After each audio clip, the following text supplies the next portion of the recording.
আসসালামু আলাইকুম, সবাই কেমন আছেন? আশা করি সবাই ভালো আছেন। তো আমি আজ যে সাইডটা ডিম গুনা করতেছি। তো সাইডটা ডিম কিন্তু আগে থেকে হিদ্ধ করে থুয়ে দিছিলাম। তো হিদ্ধ করে হওয়া সাইডটা ডিমে রাইন্দাম, কারণ রান্তাছি এই কারণে যে রোজার মাস, রোজা থাইকা কেউ খাইতে চায় না।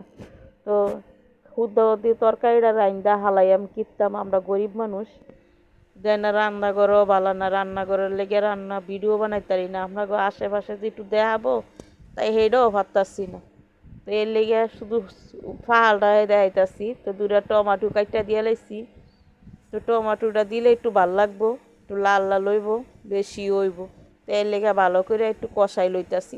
তরকারিটা যদি একটু ভালো করে না কষাই তাইলে কিন্তু হলদির গন্ধ কইব। তো এই একটু পানি দিয়ে লাইলাম। তো লগে আবার কিন্তু সাইডটা ডিম সিদ্ধ ডিম দিয়ে বাজ্যা রাখছিলাম, এটি দিয়ে লাইলাম। তো আমি অলরেডি দিয়ে লাইছি সিদ্ধ ডিম। তো লগে একটু সাইড করে ধুইয়ে এনে কিন্তু আমি আবার ডিম আস্ত ডিম ভাঙ্গিয়ে এনে দিয়ালাম। কি হইব জানেন নিশ্চয়, দুইটা ডিম দিলে এটি ভাঙ্গিয়া দিলে এই যে একটা আলাদা দিয়ে লাইছি, আরেকটা দিম এটি দেখেন একেবারে খোলা ফিটার মতন ফুললে উঠবো। এটি দিয়া ভাত খেতে আবার ভালো লাগবো। আপনারা ট্রাই করে দেখেন। একটু জিরার গুঁড়া দিয়ালে নুফু দিয়া লবণ দেওয়া লাগতো না, কারণ লবণ তো এমনি উঠতে যাইব।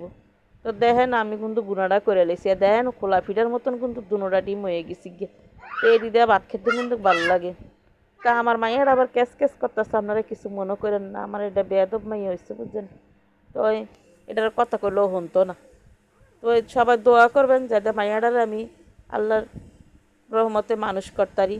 ইচ্ছা আছে একটু মাদ্রাসা ফরামো, তো সবাই দোয়া করেন।